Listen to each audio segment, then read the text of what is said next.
नमस्कार, मैं ममता दीक्षित। मेरे YouTube चैनल में आप सभी का हार्दिक स्वागत है। जैसा कि आप सभी को पता है कि आजकल मैं बच्चों से रिलेटेड वीडियोस बना रही हूँ। उनकी वैकेशन चल रही है तो उनके लिए यूजफुल रहेगा।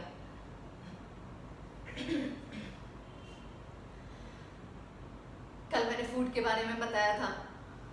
पेरेंट्स फॉलो करा रहे होंगे या करा नहीं रहे होंगे तो कराना स्टार्ट हो जाएंगे, और कुछ पहले से ही करा रहे होंगे, समझदार पेरेंट्स हैं। लेकिन आज जो मैं बताने जा रही हूँ ये बच्चों का दिन भर का क्रियाकलाप क्या है, एक्टिविटी क्या है, कैसे उठते हैं, कैसे बैठते हैं, इसके बारे में बताऊंगी।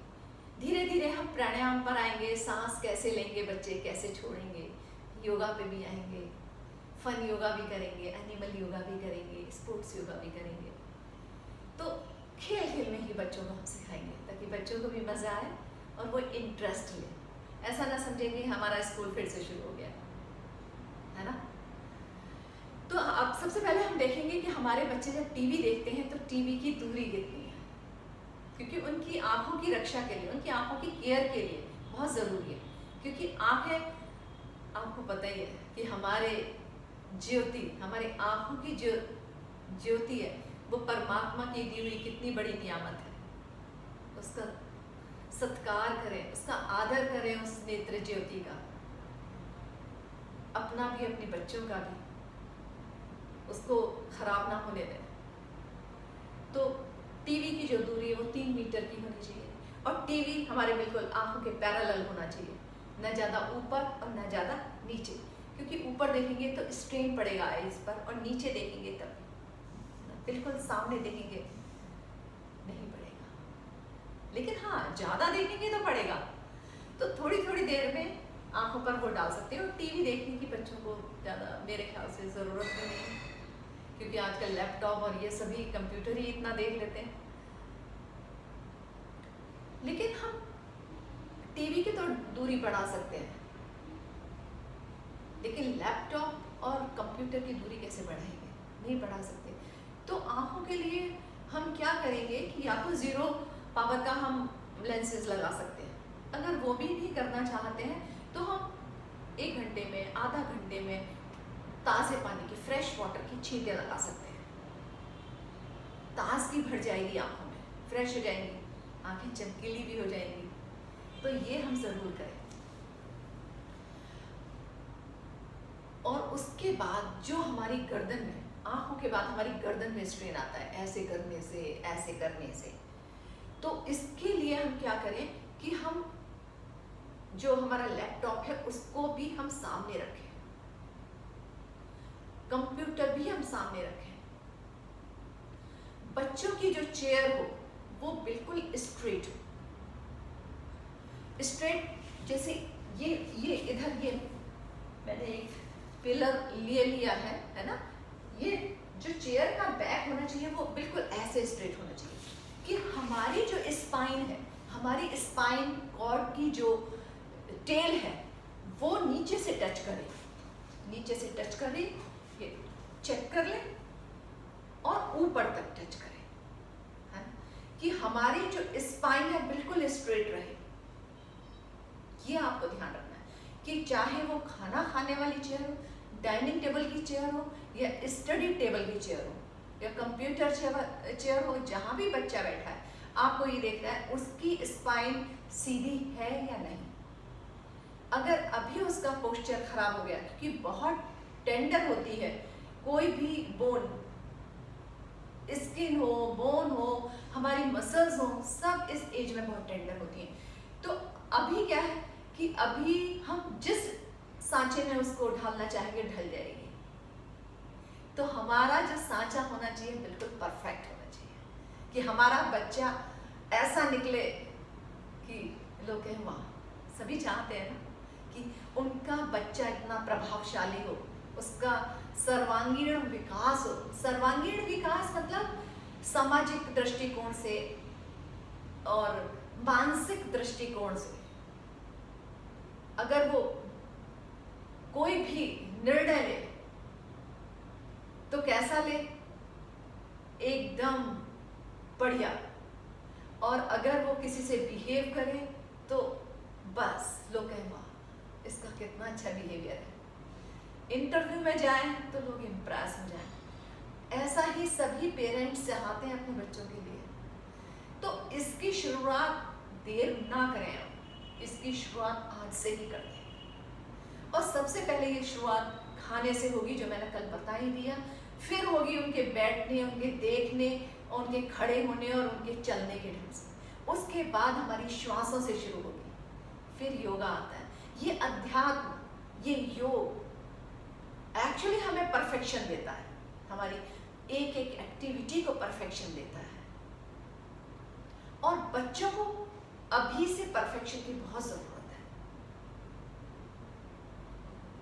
क्योंकि बच्चे ही हमारे कल का भविष्य है। तो सभी चाहते होंगे, है ना। तो मैंने स्पाइन के बारे में बताया है ना। तो स्पाइन हमारी अगर सीधी रहेगी तो रीढ़ की हड्डी बिल्कुल सीधी रहेगी, बच्चों का पोस्चर बिल्कुल स्ट्रेट रहेगा और कंधे हमारे पीछे की तरफ रहेंगे। पेट देखेंगे बच्चे ऐसे तो नहीं है, कई बार बच्चे पेट जानबूझ के भी निकाल के बैठते हैं, है ना। देखेंगे, है ना, छाती बाहर की तरफ हो, पेट अंदर की मसल्स, पेट जो पेट की मसल्स है वो अंदर की तरफ खींची हुई ऐसे, है ना। तो ये है बैठने का ढंग। अच्छा, खड़े होने का ढंग। खड़े होने का ढंग मैं बताऊंगी कि बच्चों को आप ऐसे आदत डालें कि बच्चे, जैसे मैं बैठी हूँ तो बच्चों को कोई सहारा, क्योंकि आजकल छोटे छोटे बच्चे ऐसे ऐसे उठते हैं, तो उनको आदत डालें कि वो ऐसे ना उठें। वो कैसे उठें? ऐसे एकदम से उठ जाए। तो ऐसे उठने से क्या होगा कि उनकी थोड़ी बहुत एक्सरसाइज होगी। और दूसरे फिर वो देखें कि बच्चों का पैर ऐसे तो नहीं जा रहा है, ऐसे तो नहीं जा रहा है। इससे क्या होगा, अभी से क्या होगा, जब बच्चे ऐसे खड़े होंगे तो अभी से उनके नीज पर स्ट्रेन पड़ना शुरू हो जाएगा।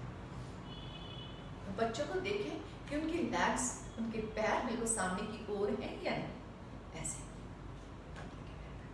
ऐसे ही खड़े होना है बच्चों को। पेट अंदर की तरफ, हिप बाहर की तरफ खींचे हुए और कंधे पीछे की और छाती आगे की, गर्दन से ऐसे।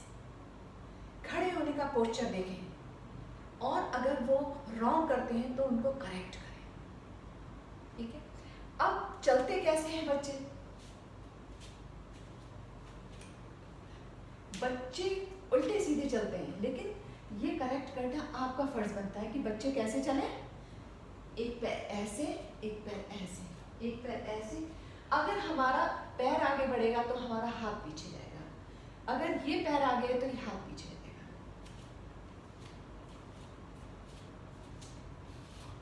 अगर ऐसे भी आप प्रैक्टिस करवा लें बच्चों को चलने की तो उनकी चाल में भी सुधार हो सकता है।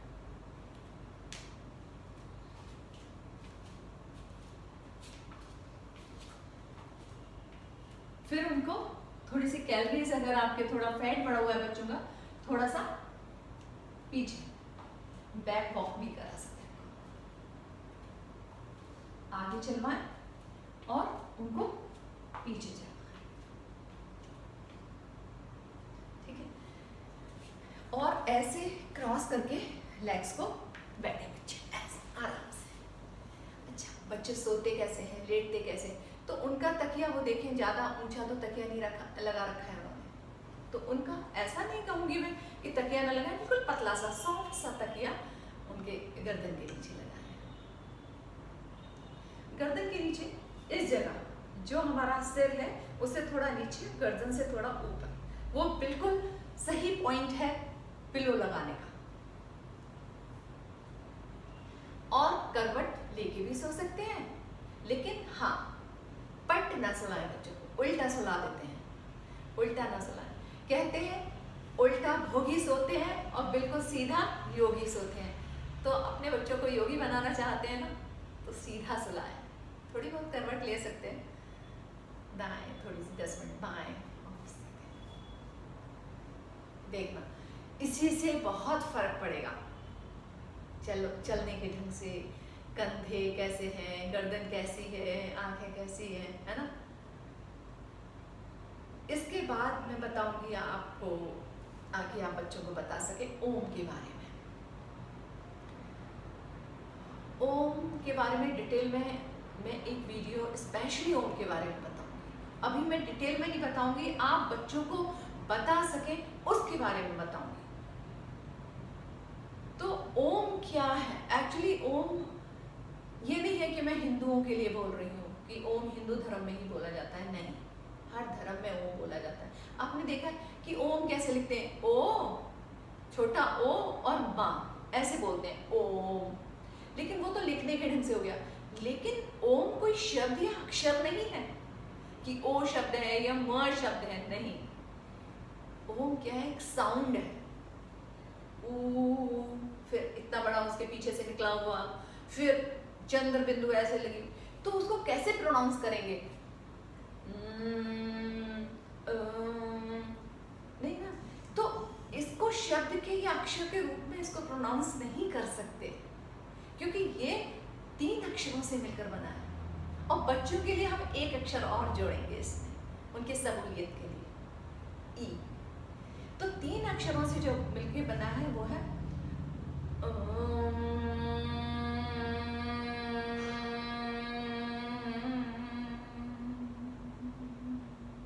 तो इसकी जो साउंड है ना, हमारे मनो मस्तिष्क को शांत करती है, पॉजिटिव एनर्जी लाती है, हमारा बुद्धि हमारी तीक्ष्ण होती है,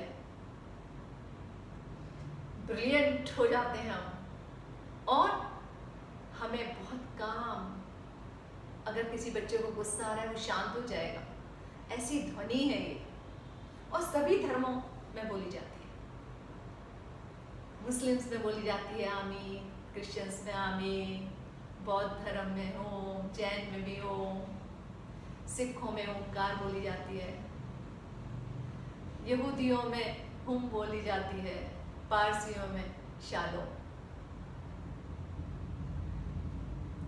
तो ये जो ओम बोला जाता है हर धर्म में बोला जाता है ना, क्योंकि ये साउंड है। अंग्रेजों ने भी इस पे ओमनी करके कुछ रिसर्च की थी, OMNI, ये क्या साउंड है। फिर नासा में बहुत इसका रिसर्च हुआ तो पता चला जो सूर्य से जो आवाज़ आ रही है, जो सूर्य रोटेट कर रहा है उसमें से आवाज़ आ रही है, वो एक्चुअली ओम की ही ध्वनि है। कितना अच्छा है ना। और हम किसी धर्म विशेष से जोड़ते हैं इसको, ऐसा नहीं है। जब सृष्टि पैदा भी नहीं हुई थी, जब सूर्य होगा या मानवता तभी तभी विकसित हुई होगी, मानवता, तब से ओम का प्रादुर्भाव हुआ है। तो हम धर्म तो बाद में बने हैं, तो हम कैसे धर्म से जोड़ सकते हैं? तो अभी तो मैंने काफी शॉर्ट में बताया है ओम के बारे में।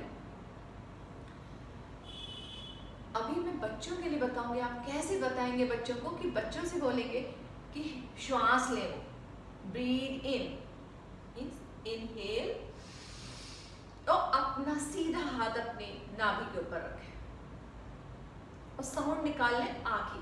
अल्फाबेट में साउंड निकालनी है, छोटा है ना, आ उ ई म, ठीक है। तो अपना हाथ रखेंगे अपने नेवल के ऊपर, श्वास लेंगे आ,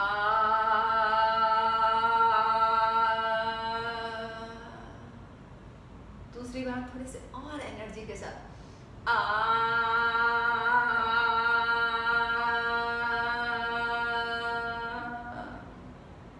बच्चों से कहिए तीसरी बार और एनर्जी के साथ लें आ,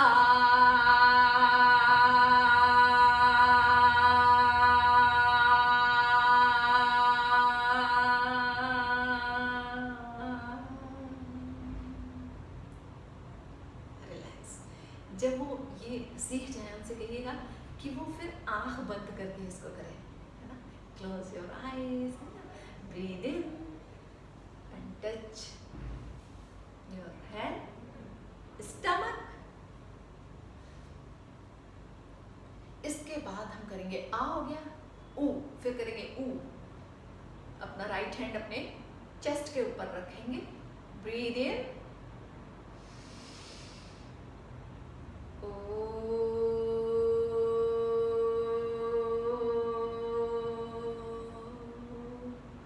थोड़ी और एनर्जी, ओ।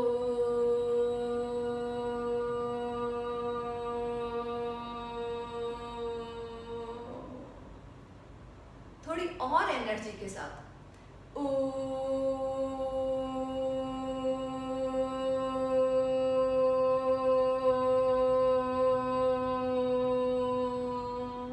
रिलैक्स। आ उ ई, फिर करेंगे ई।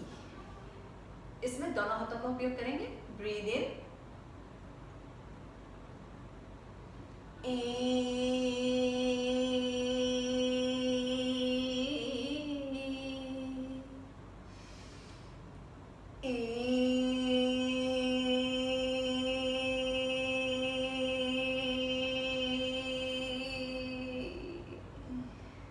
एक और बार फुल एनर्जी।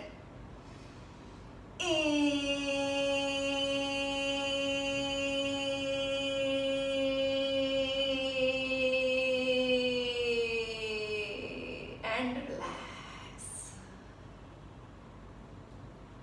यहाँ करिए माँ। राइट हैंड सर के ऊपर। Breathe in. इसमें माँ के साउंड करके साउंड निकालेंगे।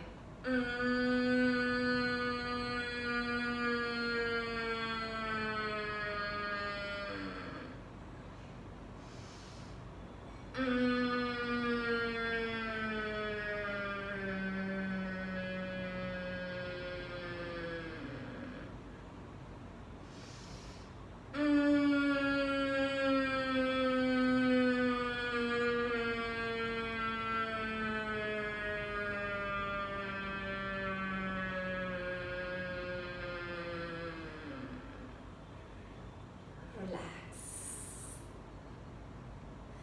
ये है ओम प्राणायाम।